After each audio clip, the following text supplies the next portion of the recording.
अस्सलाम वालेकुम। सेठी से सवाल के साथ मैं हूं सैयद आयशा नाज, मेरे साथ मौजूद है नजम सेठी साहब। अस्सलाम वालेकुम।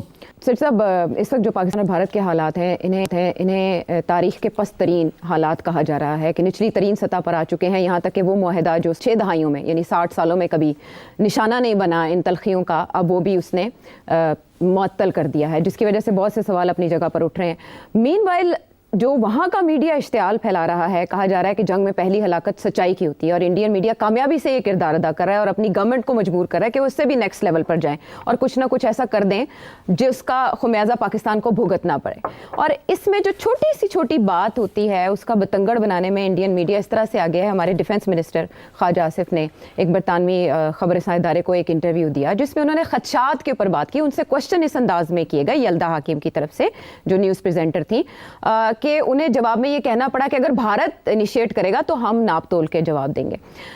मीनवाइल उन्होंने उसमें कुछ पाकिस्तान की तारीख का भी जिक्र किया, बट वहाँ ये प्रोपेगेंडा किया जा रहा है कि पाकिस्तानी डिफेंस मिनिस्टर ने भारत को जंग की धमकी दे डाली है। इस तरह की सिचुएशन, इस तरह के बयानात को इंडिया कैसे एक्सप्लॉइट कर सकता है अपने हक में? ख्वाजा साहब का स्टेटमेंट बाय एंड लार्ज तो बिल्कुल ऑन टारगेट है। अच्छा, कि इंडिया ने ये सारा शुरू किया काम, लड़ाई झगड़े की बातें करना, और उनके मीडिया ने और उनके एक्स रिटायर्ड लोगों ने, फौजियों ने सब इतना हाइप क्रिएट कर दिया, वॉर वॉर वॉर की बातें शुरू कर दी है। तो हम तो बड़े रिलैक्स्ड हैं, हमने ऐसी कोई बात नहीं की। अलबत्ता ये है कि अगर कोई ऐसी बात होती है तो हम मुंह तोड़ जवाब देंगे, ये बेसिकली उन्होंने कहा है। तो इसमें तो कोई इतराज़ नहीं हो सकता, यही कहना है। जिस चीज़ पे कोई थोड़ा बहुत इशू बन सकता है अगर उसको आउट ऑफ कॉन्टेक्स्ट लिया जाए, तो उनसे ये पूछा गया था कि दहशतगर्दी और टेररिज्म और जिहादी ग्रुप्स और ये वो, तो उसके ये आप तो इनको सपोर्ट करते रहे हैं इन द पास्ट, आपकी हिस्ट्री रही है, आपकी हिस्ट्री रही है, तो आप कैसे अब डिनाई कर सकते हैं कि आपने ये फिर उनके ज़रिए नहीं किया। तो उसका जवाब जो उन्होंने दिया, मैं उससे इतना मुतमईन नहीं हूँ। उन्होंने ये कहा कि जी हमने किया है, मगर अमेरिका के कहने पे किया है, और अब हम सब भुगत रहे हैं। और तो मतलब ये मेरा ख्याल है, ये कहने की क्या ज़रूरत है कि हमने किया है और अमेरिका के कहने पे किया है। इससे कोई आपको हमदर्दी नहीं मिलती। बात तो वही आ जाती है कि फिर इसका मतलब है कि आपने पहले किया तो अब भी कर रहे हैं, और उस वक्त किसी के कहने पे किया, अब भी किसी के कहने पे कर रहे हैं, या आप अपने कहने पे कर रहे हैं। तो ये नहीं कहना चाहिए था। इसका जवाब यही था कि आप ये कैसे कह सकते हैं कि हमने तो जिहाद के ख़िलाफ़ रियासत की तरफ से पैगाम दिया है कि रियासत ही है जो जिहाद डिक्लेयर कर सकती है, इसलिए हमने तो सारी जिहाद बैन की हुई है कानून के मुताबिक।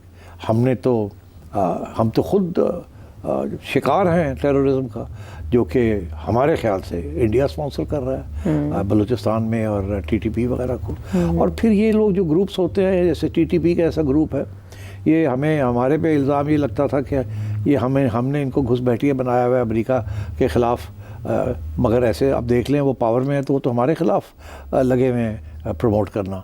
तो ये बातें ऐसे नहीं है कि हमने कोई ग्रुप्स बनाए हैं, ये नहीं किया। इसमें कोई शक नहीं है कि एक एलाइड ग्रुप था नेटो के ज़रिए जो अमेरिका को रेजिस्ट किया। We were part of that alliance. उसके अंदर CIA के तहत फ्रीडम फाइटर्स बने थे जिन्होंने अफ़गानिस्तान की आज़ादी के लिए जदोजहद की। अब उसके बाद वो डिसबैंड हो गए जब वो रूस चला गया। अब हमारे कंट्रोल में तो नहीं है, ना वो CIA के कंट्रोल में है। उस वक्त सारी CIA की फंडिंग थी, सब था। तो अब हमारे ये खाते में डाल देना इज़ नॉट फेयर। इस किस्म की कोई बात करनी चाहिए थी। मगर मेरा ख्याल है उन्होंने ये जो कह दिया जी हाँ हमने किया है, और वो तो अब अमेरिका ने हमें कहा था और हम रिग्रेट करते हैं कि हमने ये क्यों किया। I don't think this was a good diplomatic answer. But चले, अब शायद इसको वो लोग उछालेंगे कि ये मान गए हैं कि ये हमारे लोग थे और ये है वो, ऐसी बातें। तो इसको थोड़ा सोच समझ के जवाब देना चाहिए। मैं समझता हूँ कि कुछ ऐसे इश्यूज़ हैं कि शायद फॉरेन ऑफिस को जवाब देना चाहिए। डिफेंस मिनिस्टर को इन चीज़ों में शायद नहीं देना चाहिए जहाँ इस किस्म की लीगल और इंटरनेशनल सटल्टीज़ हैं। Khwaja Sahab is not a foreign policy expert, तो इसलिए ये शायद फॉरेन ऑफिस वाले ये जवाब देते तो बेहतर था। हमने फॉरेन ऑफिस की पॉलिसी ज़रा रिस्ट्रेंट की देखी है वैसे बयानबाजी में, लेकिन ख्वाजा आसिफ के इस इंटरव्यू में उन्होंने लश्कर तैयबा के हवाले से भी बात की कि भाई वो बैंड है, अगर मदर ऑर्गेनाइजेशन एग्जिस्ट नहीं कर रही पाकिस्तान में तो जो उसका ऑफशूट है, जो द रेजिस्टेंस फोर्स जिस पे इल्ज़ाम लगाया जा रहा है, वो कैसे एग्जिस्ट कर सकती है? तो बहरहाल इसको जवाब बेहतर हो सकता था। ये इससे भी बेहतर हो सकता था। मीन वाइल वो आलमी ताकतों से कह रहे हैं कि वो किरदार अदा करें जो इस वक्त ग्लोबल पावर्स हैं डी एस्केलेट करने में। हाँ, वो एक नया इशू बन गया कि आलमी पावर्स जो हैं वो क्यों रोल अदा करें। वो पहली बात तो ये है कि इस वक्त तक तो कोई आलमी पावर ने इंडिकेट नहीं किया कि वो परेशान है या इस चीज़ को इतना उछाला नहीं जा रहा बाहर मीडिया, इंटरनेशनल मीडिया में। बस जो बयान आए हैं सबकी तरफ से, उसमें सब ने यही कहा कि हम कंडेम करते हैं टेररिज्म को। वो तो जहाँ भी टेररिज्म होगी तो ऐसी बात होगी। दूसरी बात ये, किसी ने ये नहीं कहा कि इसके पीछे पाकिस्तान का हाथ है।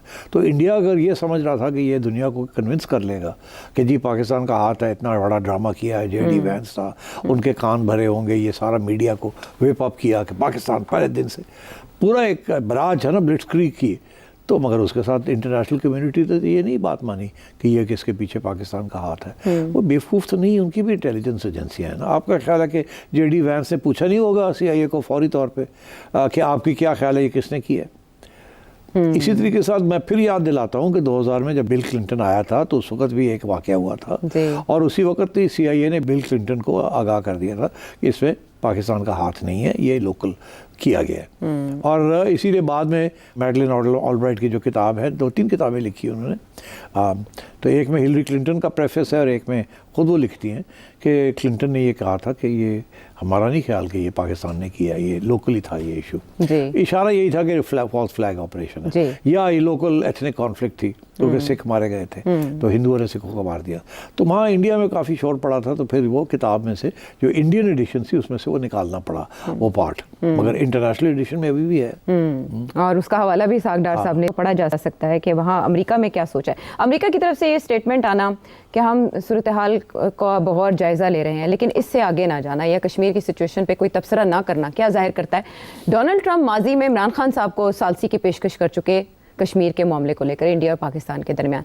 वो एक दाई रहे हैं इंटरनेशनली कि वो आम चाहते हैं यूक्रेन वॉर के ऊपर या गजा के ऊपर उनकी जो स्टेटमेंट रही कश्मीर के हवाले से वो इतने इनरिलेवेंट या क्यों इनडिफरेंट फील करवा रहे हैं? कश्मीर के बारे में सारी दुनिया इंडिफरेंट है। UN रेजोल्यूशंस ख़त्म हो गए, उन्होंने कहा जी शिमला एग्रीमेंट के बाद UN रेजोल्यूशंस की कोई अहमियत नहीं।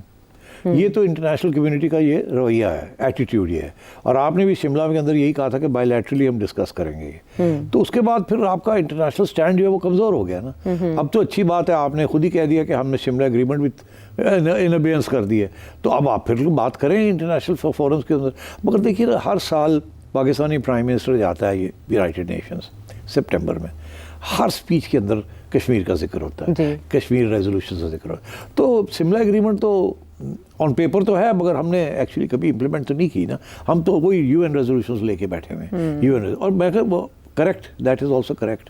अगर वो आप छोड़ दें विदाउट अ रेजोल्यूशन बायलैटरली, या तो बात आगे बढ़े। अगर बात आगे बढ़ती है और बायलैटरल सेटलमेंट हो जाती है तो फिर UN रेजोल्यूशन की ज़रूरत नहीं है। तो इंडिया वो बायलैटरली नहीं करने के लिए तैयार, तो फिर आपके पास कुछ तो हाथ में होना चाहिए और वो वही है कि जो आपके UN रेजोल्यूशंस हैं। तो इसलिए you have to keep harping about that, उसी की बात करनी चाहिए। तो मैं कहता हूँ कि मैं नहीं समझता कि अमेरिका की तरफ से या किसी इंटरनेशनल बिग पावर की तरफ से ये आएगा कि ये पाकिस्तान ने किया है। पहली बात तो यह है कि इंडिया ने कोई एविडेंस नहीं प्रेजेंट की। इस किस्म के सिचुएशन में एविडेंस आसान भी नहीं होती, ठीक है, क्योंकि लोग भी लोकल होते हैं।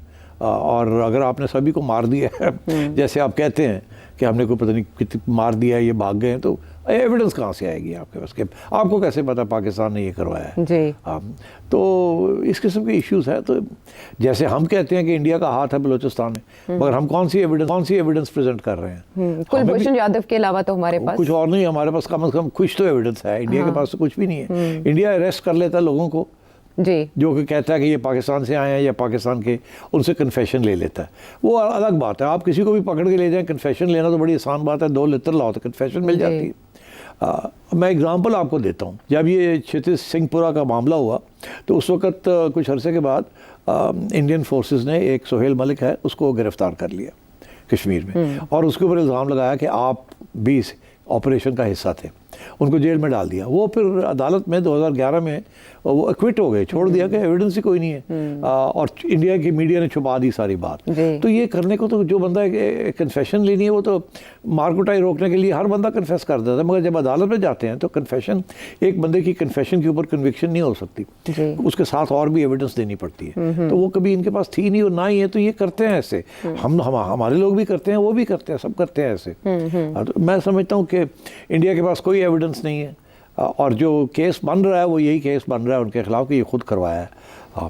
तो अगर जब ये खुद करवाई जाती चीज़ें तो इसके खिलाफ एविडेंस निकल भी आए तो वो मानी नहीं जाती। कोई कौम तैयार नहीं होती मानने के लिए कि हमारी डीप स्टेट ने ऐसी कोई चीज़ की है। और स्पेशली वो बीजेपी जैसी पॉपुलर गवर्नमेंट, उसके ऊपर तो इंडियन अवाम और इंडियन मीडिया कभी भी दाग नहीं लगाएगा। ये जो सब कुछ हुआ है इसकी तो सारी evidence in my view points के ये इंडिया ने खुद करवाया। और मैंने कल अपने प्रोग्राम में काफ़ी डिटेल में ये बात की थी। मैं नहीं समझता कि इंटरनेशनल कम्युनिटी इंडिया की मदद में आएगी।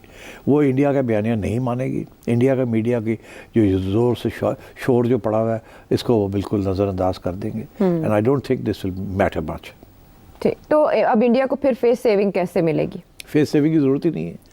उनको क्या फेस सेविंग की जरूरत है? अब जाहिर है इतना बड़ा ड्रामा रचाया है, जेडी वांस के होते हुए ये सब हुआ, इंटरनेशनल कम्युनिटी को शेक करना चाहते थे, अपने हक में लाना चाहते थे, तो नहीं हुआ ना। तो अब फेस सेविंग यानी इससे कैसे निकलेंगे? एक और फॉल्स फ्लैग ऑपरेशन वो तो देखिए ना, पहले भी इनको करना पड़ा ना।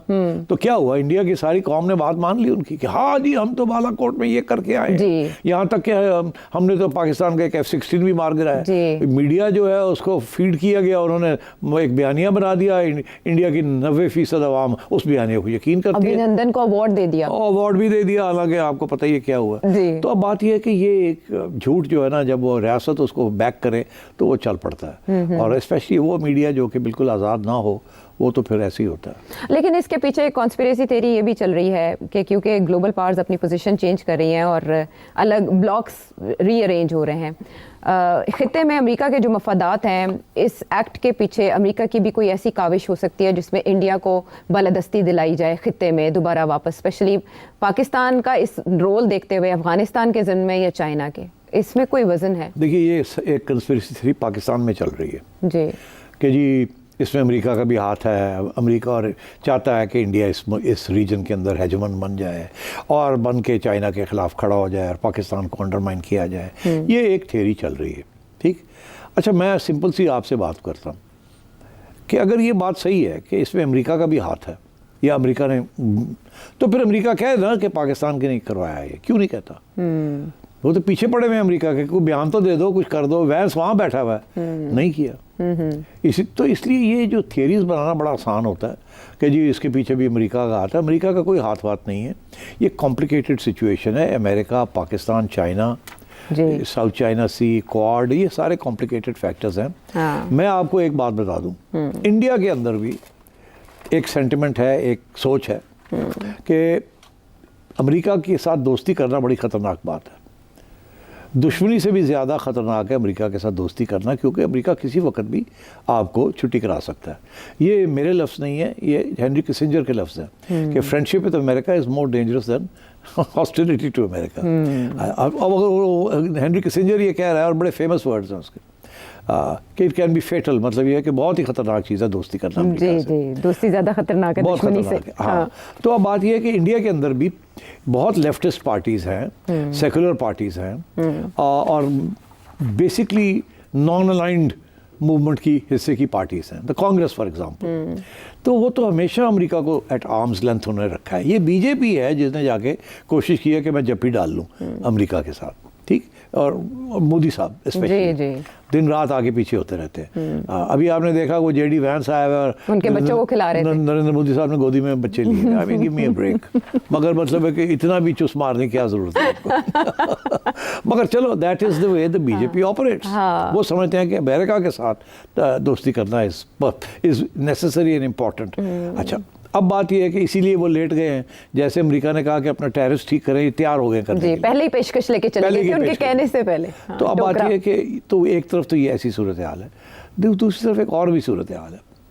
वो ये है कि क्या अमेरिका के कहने के ऊपर इंडिया चाइना के खिलाफ महाज बना लेगा? मैं नहीं समझता बनाएगा।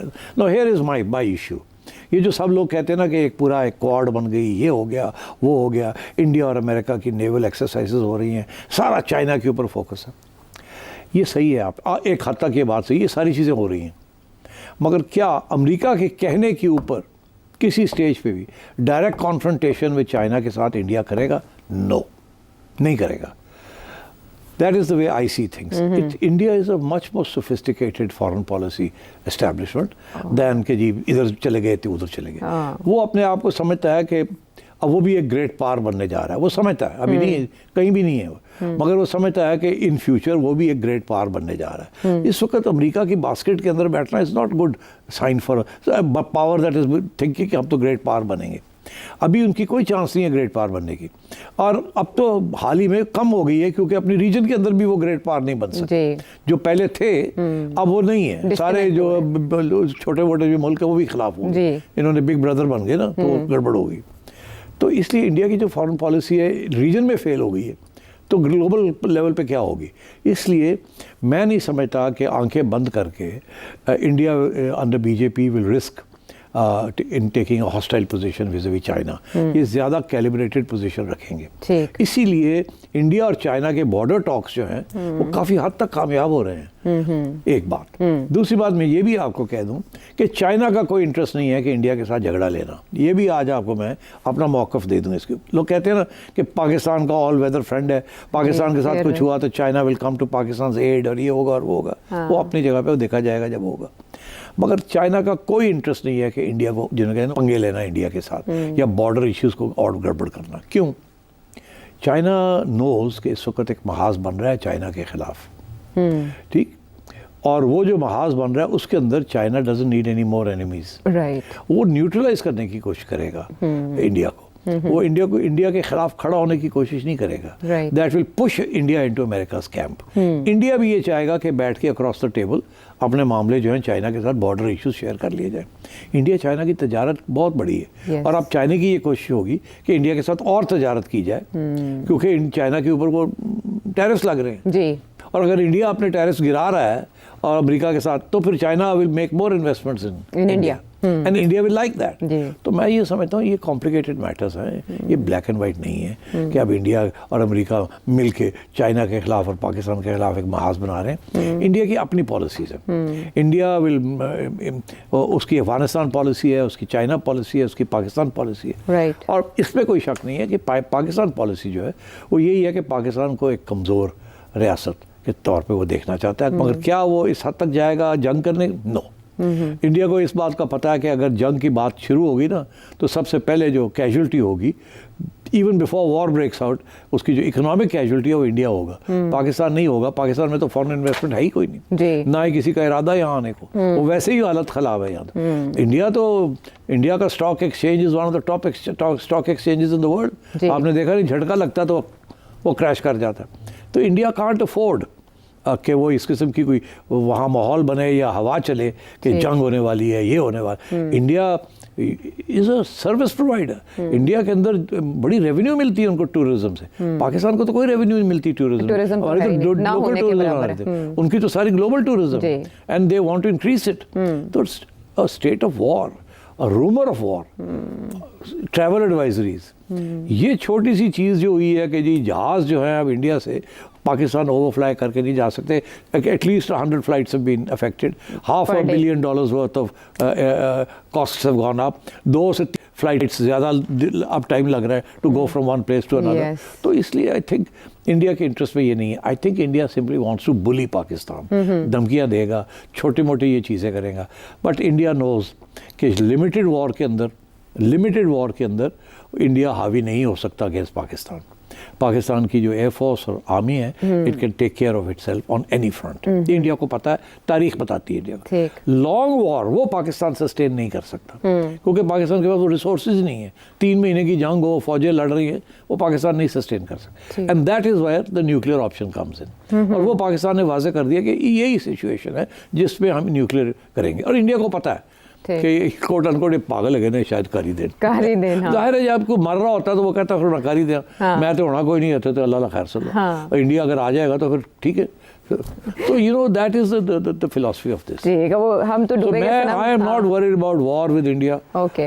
ये नहीं होने जा रही। ये कोई हिस्ट्री, ये ठुक ठाक ये क्लेम्स और काउंटर क्लेम्स चलेंगी, फॉल्स प्रोपेगेंडा चलेगा दोनों साइड से, और कुछ झड़पें भी होंगी। ठीक है। मगर ये कि जी ओहो जी armies move in, Lahore breach हो गया, सियालकोट पे आ गए, हम कश्मीर में पहुंच गए, वो आज़ाद कश्मीर की तरफ आ रहे हैं।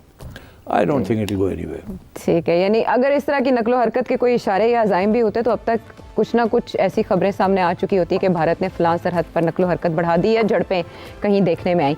बहरहाल वॉर के इम्कानात किस हद तक हैं, कहाँ तक तबाही हो सकती है, ये तो आपने जाना, लेकिन क्या सफारती ताल्लुकात मुकम्मल तौर पर मुनक़ता किए जा सकते हैं? इसके अलावा भी बहुत से सवाल एक ब्रेक के बाद।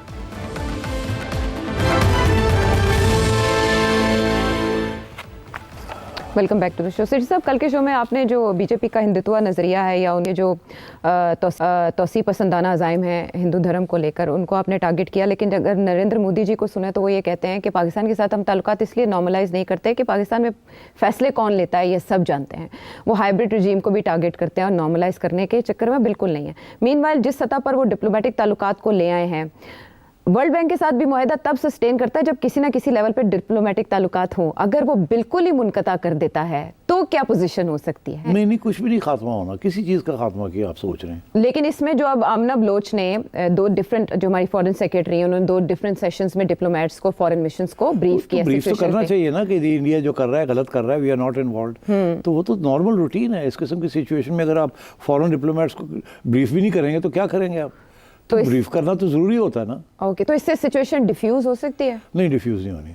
डिफ्यूज ही इंडिया कर सकता, पाकिस्तान नहीं कर सकता, क्योंकि शुरू उन्होंने किया ना। तो उन्होंने ये सारा ड्रामा किया ना। या तो होता हमने किया होता, तो हमारा तो मौक़िफ़ ये है कि ये सारा कुछ आपने किया है और आपके जो मकासद हैं, अगर उनके मकासद पूरे हो जाएं तो वो छोड़ ख़त्म कर देंगे, अगर नहीं होते तो कुछ लगे रहेंगे कुछ ना कुछ करने। तो the ball is not in our court.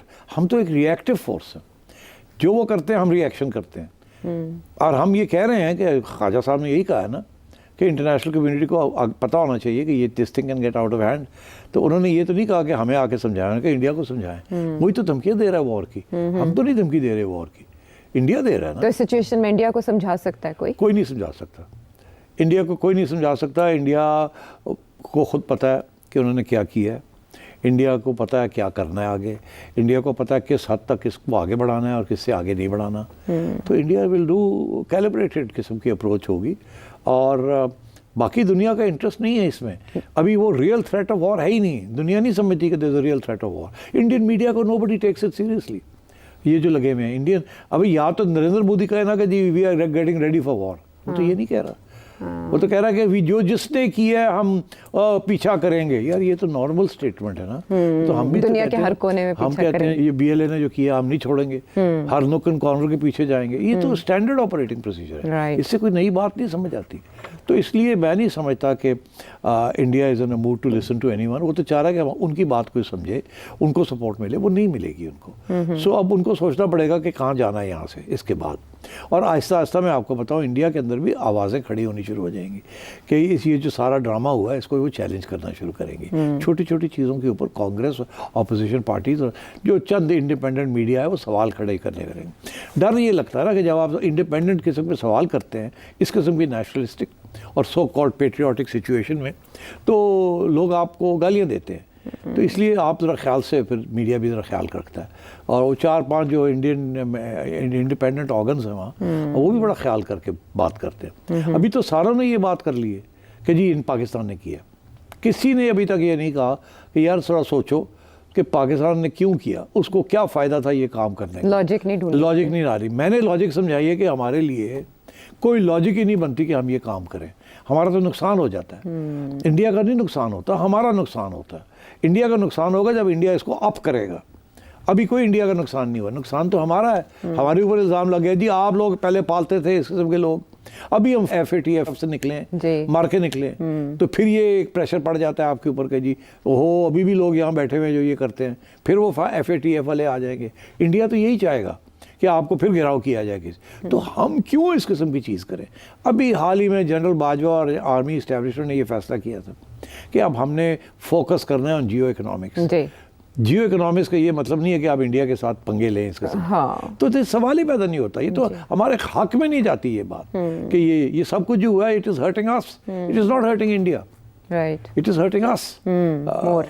तो ये कोई यहाँ भी कुछ आवाज़ें खड़ी हो जाती है ना कि जी नहीं इसमें शायद हमारा भी हाथ हो। कुछ लोग PTI के अभी भी गालियाँ दे रहे हैं, वो नहीं देखते कि यहाँ the question of the nation state, वो अभी भी अपनी पार्टी पॉलिटिक्स चल रहे। तो ये दिस हेल्प्स इंडिया, मगर इंडिया में ऐसी कोई चीज़ नहीं है। वहाँ टोटल यूनिटी ऑन दिस कि रियासत को सपोर्ट करना है, झूठ बोले सच बोले रियासत को सपोर्ट करना है, in a question of nationalism. Nationalism के ऊपर nation state comes first. What about PTI? आप उमर अयूब साहब का बयान देखिए। नहीं, अच्छी बात है, शुक्र है वहाँ से बयान आए हैं, मगर मुझे कोई यही कह रहा था अभी कि वो देखे तो सोशल मीडिया के ऊपर कोई यूनिटी नहीं है, अभी भी गालियाँ दे रहे हैं वो जो उनके ब्लॉगर्स या यूट्यूबर्स हैं वो तो हमने देखे हैं, वो PTI है ना। जी जी, इसी के ऊपर तो रोना धोना है, तो इनको कौन रोकेगा? They are hurting the cause. ठीक, तो ये है सिचुएशन। तो आपने जनरल बाजवा को जैसे याद किया तो मुझे याद आया नवाज शरीफ साहब जब वापस आ रहे थे तो यूके से एक बयान जारी हुआ था पुरअमन हमसायगी का, कि पीसफुल होना चाहिए neighbourhood.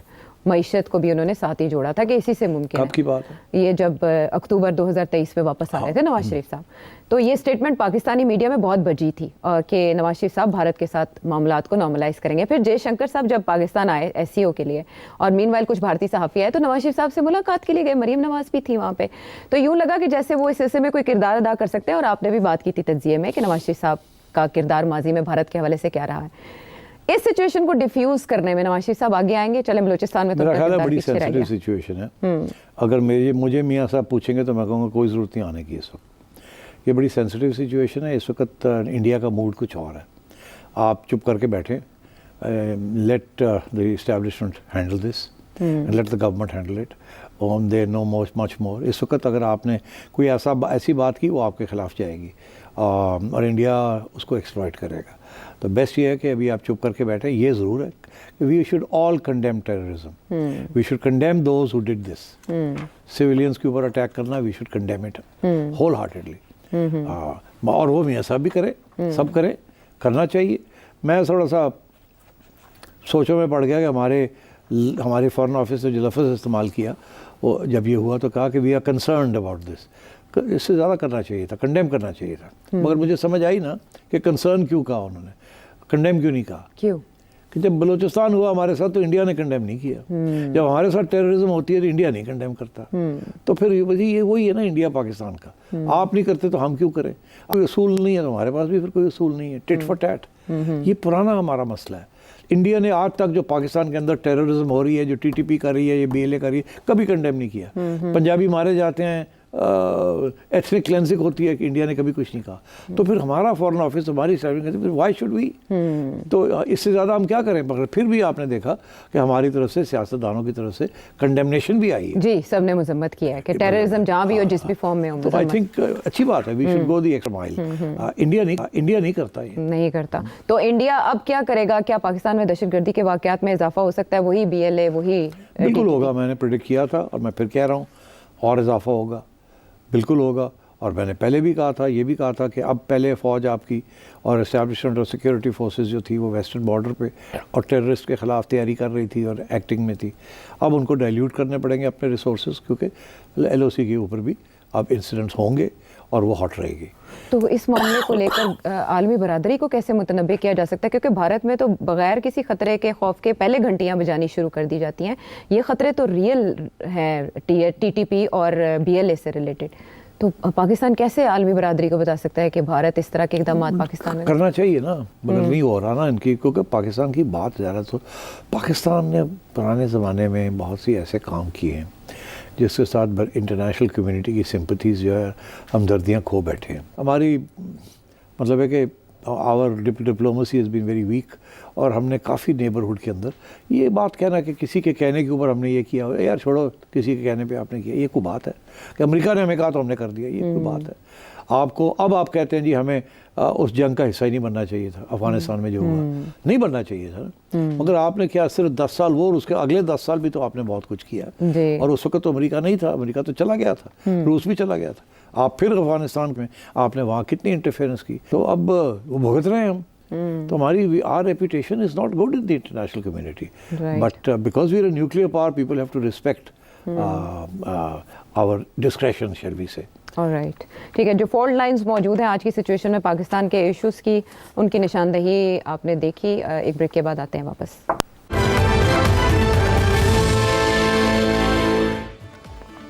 Welcome back to the show. और अब शो में आपके सवालात इसी सिचुएशन से पैवस्ता। खुर्रम अमेरिका से क्या जानना चाह रहे हैं? सिटी साहब, पाकिस्तान का जो रद्द-ए-अमल है इंडिया के अगेंस्ट, उसे अगर हम 2019 के रद्द-ए-अमल से कंपेयर करें तो डोंट यू थिंक कि इस दफ़ा ज़्यादा एग्रेसिव और ज़्यादा हार्ड है हमारा रद्द-ए-अमल? इसे आप जनरल आसिम मुनीर और जनरल बाजवा की सोच में फ़र्क कहेंगे या शहबाज शरीफ और इमरान खान की गवर्नमेंट का भी कोई रोल है इसमें? नहीं, बड़ी सिंपल सी है तो जवाब है। 2019 में इंडिया ने एक कदम उठाया था और वो एक कानूनी तौर पे कदम था, उसमें कोई वॉर मंगरिंग नहीं थी। उन्होंने कोई आपकी स्पेस नहीं कैप्चर की, उन्होंने कोई मिलिट्री एक्शन आपके ख़िलाफ़ नहीं किया, ना धमकी दी। उन्होंने बैठे बैठे एक कागज़ के ऊपर एक कानून पास कर दिया था। तो उसके रिएक्शन फिर की इसी किस्म का होना था ना। कोई जंग की बात तो हो नहीं सकती थी, बिकॉज उससे पहले तो आपने अमन की बात की हुई थी उनके साथ, ceasefire and so on and so forth. तो इसलिए there was no reaction from our side कि हमारा तो मौक़िफ़ ये था कि जो उन्होंने किया वो है ही इलीगल, तो अब उसके ऊपर हम क्या ज़्यादा शोर डालते। हम तो कहते थे अब तो मानते ही नहीं हैं 370 को, आर्टिकल 370 को। हम तो कश्मीर रेजोल्यूशन की बात करते हैं। ये स्पेशल स्टेटस तो है, ये तो कश्मीर वालों ने अंदर किया हुआ, हमारे साथ तो मसला और है, प्लेबिसाइट का मसला है। तो इसलिए our reaction was very normal. मगर फिर हमने थोड़े आगे बढ़ गए हम और हमने कहा कि अच्छा जी, हम अब तजारत भी बंद कर देंगे, ये कर देंगे, वो कर देंगे। मगर इंडिया की तरफ से तो कोई रिएक्शन नहीं था उस वक्त। उन्होंने काम किया, आपने थोड़ा बहुत रिएक्शन किया। इस दफ़ा तो इल्ज़ाम आप पे है कि आपने गड़बड़ की है, इसलिए इंडिया का रिएक्शन इतना स्ट्रॉन्ग है। अब अगर इंडिया का रिएक्शन इतना स्ट्रॉन्ग है कि वो धमकियाँ दे रहे हैं कि जंग करेंगे, तो फिर आपका भी रिएक्शन आना पड़ता है ना। You can't then sit back and say हाँ कुछ नहीं हुआ। वो आपको कह रहे हैं न्यूक्लियर वॉर की बात कर रहे हैं, वो धमकियाँ दे रहे हैं, वो स्ट्रेटेजिक स्ट्राइक्स की बात कर रहे हैं, वो पानी रोकने की बात कर रहे हैं, वो कहते हैं कि हम कराची को ब्लॉकेड कर देंगे। तो इस सूरत में तो चुप करके बैठे रहोगे? तो you have to have at least an equally hard response because the provocation is coming from the other side. So I think that's the difference. और कोई इसमें कोई रॉकेट साइंस नहीं है जी। और अब इस सिचुएशन को बड़ी महारत के साथ हमारी लोकल सिचुएशन के साथ मिलाया है ओमान से ईसा अली ने। आपने कश्मीर के बारे में कहा कि वहाँ जो सियाह गए हुए थे, वो भी बता रहा था कि कश्मीर में जगह जगह पर फौज तैनात थे, लेकिन जब ये हमला हुआ तो इंडियन आर्मी सारे गायब थे। तो आप इसको 9 मई जैसे कि जिना हाउस कह सकते हैं, 9 मई पीटीआई के खिलाफ जैसे हुआ है, उस वक्त सारे रोड से पुलिस और सिक्योरिटी इदारे सारे गायब थे और 9 मई हो गया। पीटीआई जैसे कहते हैं सोची समझी प्लानिंग था उनके खिलाफ। ये कश्मीर का जो इंसिडेंट्स है उसको आप ये कह सकते हैं इंडिया का सोची समझी प्लानिंग थे पाकिस्तान के खिलाफ। ये पाकिस्तान के लिए 9 मई उन्होंने बनाया, आप इसको ये कह सकते हैं? नहीं कह सकते। इसलिए नहीं कह सकते कि बहुत फ़र्क है। अगर ये पाकिस्तानी इस्टेब्लिशमेंट, मेरा मौक़िफ़ ये है कि इंडियन इस्टेब्लिशमेंट ने ये खुद करवाया, तो फिर अगर आपका बात सुनी जाए तो इसका ये मतलब है कि पाकिस्तानी इस्टेब्लिशमेंट ने खुद ये करवाया था पीटीआई को अंदर करने के लिए। वह दरअसल सूरत हाल ऐसी नहीं है। इनफैक्ट सूरत हाल ये है कि जिन लोगों ने ये चीज़ करवाई थी उनके ख़िलाफ़ तो केसेस हो गए। यही तो इल्ज़ाम है कि जनरल फैज़ और कुछ फ़ौजियों ने मिल के ये एक प्लान बना इमरान खान के साथ, ताकि ये चीज़, इसीलिए उनको डिसमिस कर दिया गया है। तो अगर ये इस्टेब्लिशमेंट का प्लान होता तो फिर तो इसको डिसमिस ना करते ना। तो यही तो सवाल खड़ा हो गया कि यार लाहौर में रास्ते क्यों कोर कमांडर ने क्यों खोल दिए कि आने दो लोगों को।